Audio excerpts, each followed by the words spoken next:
Hello all, welcome back to our channel. இந்த vlog பார்த்திங்கன்னா மைசூரில் நாங்கள் ஒரு ஃபேமிலி ஃப்ரெண்ட்ஸோட ஒரு மேரேஜ் அட்டென்ட் பண்ணியிருந்தோம். ப்ளஸ் மைசூரில் ஒரு ஃபேமஸான வேணுகோபால சுவாமி டெம்பிள் போயிருந்தோம். அதோட ஃபுல் டீட்டெயில்ஸ் தான் இந்த வீடியோவில் பார்க்க போகிறீங்க.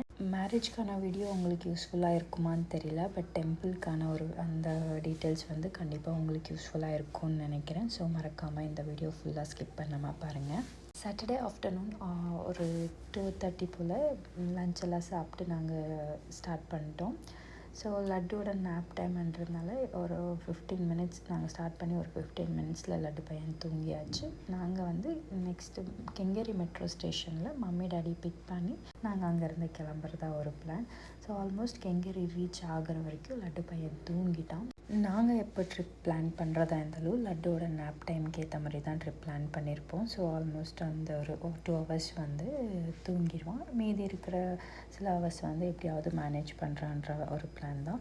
ஸோ இதே மாதிரி தான் 2 ஹவர்ஸ் தூங்கிட்டான். கெங்கேரி மெட்ரோ ஸ்டேஷன் வந்ததும் கரெக்டாக 2 ஹவர்ஸாக இருந்தது. ஸோ எந்திரிச்ச உடனே ஸ்நாக்ஸ் எல்லாம் சாப்பிட்டு முடித்து மம்மி டாடிக்காக வெயிட் பண்ணிகிட்டு இருந்தோம். ஒன்ஸ் மம்மி டாடி வந்ததும் அவங்கள பிக் பண்ணிட்டு நாங்கள் அங்கேருந்து கிளம்பிட்டோம். நெக்ஸ்ட் வந்து மதுர் டிஃபன்ஸில் தான் ஒரு காஃபி பிரேக்காக ஸ்டாப் பண்ணியிருந்தோம்.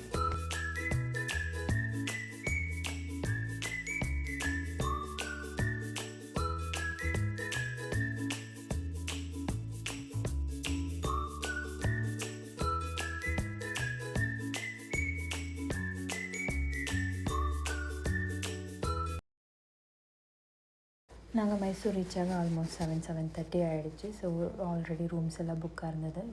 போன உடனே ஃப்ரெஷ்அப் ஆகிட்டு மண்டபத்துக்கு ஒரு 8 போல் மண்டபம் போயிட்டோம். ஸோ மண்டபம் செம்ம கூட்டமாக இருந்தது. நாங்கள் ஸ்டேஜுக்கு போய் ஃபோட்டோஸ் எடுக்கவும் ப்ளஸ் நாங்கள் டின்னர் சாப்பிட்றதுக்குள்ளவே அங்கேயே ஆல்மோஸ்ட் 10:30 11 ஆகிடுச்சு. ஸோ அதுக்கப்புறம் ஃபோட்டோஸ் எல்லாம் எடுத்து முடித்து நாங்கள் ரூம் போகவே ஆல்மோஸ்ட் 12 o'clock ஆகிடுச்சு.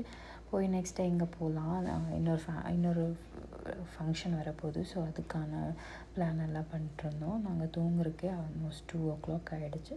மார்னிங் முகூர்த்தம் வந்து 9க்கு மேலே தான் இருந்ததுனால ஓகே, தூங்க டைம் கிடச்சிது.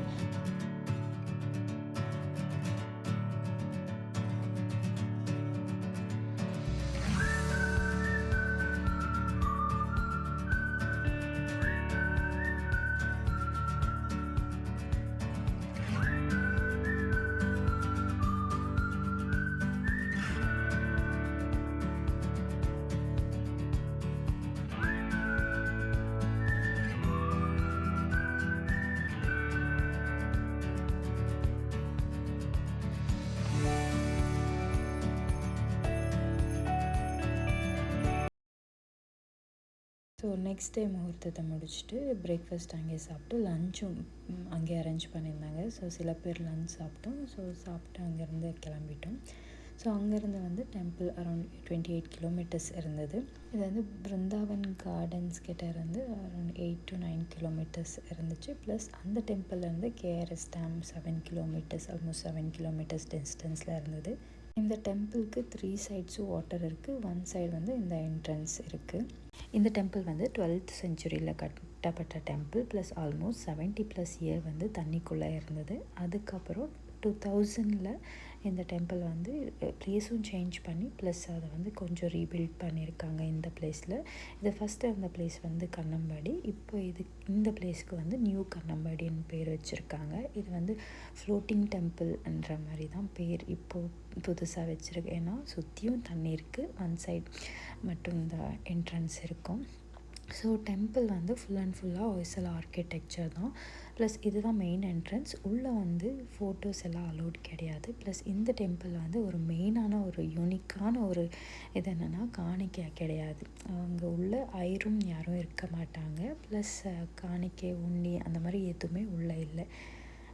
இதுக்கப்புறம் இந்த டெம்பிள் சென்டரில் இருக்குன்னா மெயின் கிருஷ்ணா சென்டரில் இருக்குன்னா கிருஷ்ணா சுற்றியும் சில சிலைகள் இருக்குது. அதில் வந்து விநாயகர்லேருந்து ஆரம்பித்து சிவபார்வதி, முருகரில் ப்ளஸ் அஷ்டலக்ஷ்மி இருக்குது, நவகிரகம் இருக்குது, நதிங்க அந்த எல்லா சாமியும் இருக்காங்க. ப்ளஸ் சப்த ருஷிகள் இருக்காங்க. ஸோ அதை சுற்றியும் இந்த எல்லா சாமியோட விக்கிரகம் வச்சுருக்காங்க.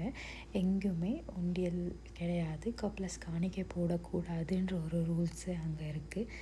ஸோ சாமியெல்லாம் பார்த்து முடித்து வெளியில் வந்து நாங்கள் இங்கே ஃபுல் அண்ட் ஃபுல்லாக வெளியில் ஃபோட்டோஸ் எடுத்துக்கலாம். இந்த பிளேஸ் பார்க்கவே ரொம்ப சீனிக்காக நல்லா இருந்தது. ப்ளஸ் நாங்கள் ஆஃப்டர்நூன் போனதுனால கொஞ்சம் ஃபுல்லாக நல்லா டைம் ஸ்பெண்ட் பண்ண முடியல. யூஸ்வலாக இந்த டெம்பிளுக்கு வந்து பெஸ்ட் டைம்னால் ஈவினிங் தான், ஏன்னா சன்செட் கூட பார்க்கலாமா.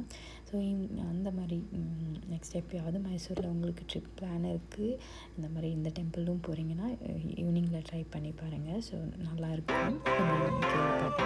Sunshine, sunshine, sunshine. I think I found it now. What I've been looking for. Isn't it beautiful? So next நாங்கள் அங்கேருந்து ஒரு ஃபிஷ் கடை தான் வந்திருந்தோம். ஏன்னா சில பேர் மத்தியானம் சாப்பிட்ருந்தோம், சில பேர் சாப்பிட்ருக்கல. ஸோ அதுக்காக இந்த ஃபிஷ் கடைக்கு வந்தோம். ஸோ அந்த கடை பக்கத்துலேயே இந்த ஒரு காவாய் போயிட்டு இருந்தது. இதுவுமே காவேரி வாட்டர் தான். ஸோ நாங்கள் டோட்டலாக 20+ மெம்பர்ஸ் இருந்தோம். பசங்களை சேர்த்துனா ஆல்மோஸ்ட் 25 இருந்தோம். எல்லாருமே ஃபிஷ் சாப்பிட்டு முடிச்சு நெக்ஸ்ட் அங்கேருந்து பெங்களூர் கிளம்பிட்டோம். எல்லாருமே பெங்களூர் கிடையாது. அதில் 2 கார் பெங்களூர், இன்னொரு கார் வந்து ஒசூர், இன்னொரு கார் வந்து கோலார்லேருந்து வந்திருந்தது. பெங்களூர் ரீச் ஆனதும் அங்கே ஒரு பிளேஸ் ஆல்மோஸ்ட் கெங்கேரி ஸ்டேஷன் பக்கத்தில் ஒரு ரஜதகிரியன் பேலஸ்னு ஒரு ஹோட்டல் தான் போயிருந்தோம். அங்கே போய் சில பேர் டின்னர் சாப்பிட்டாங்க. அப்புறம் நாங்கள் காஃபி குடிச்சு ஸோ எல்லாருக்கும் அங்கேருந்து பாய் சொல்லி நாங்களும் வீட்டுக்கு ரீச் ஆக 9 o'clock ஆகிடுச்சு. ஸோ இந்த மாதிரி ட்ராவல் ப்ளஸ் டெம்பிள் ரிலேட்டடான வீடியோஸ்க்கு மறக்காமல் இந்த சேனலை சப்ஸ்கிரைப் பண்ணிக்கோங்க. ஸோ தேங்க்ஸ் ஃபார் வாட்சிங்.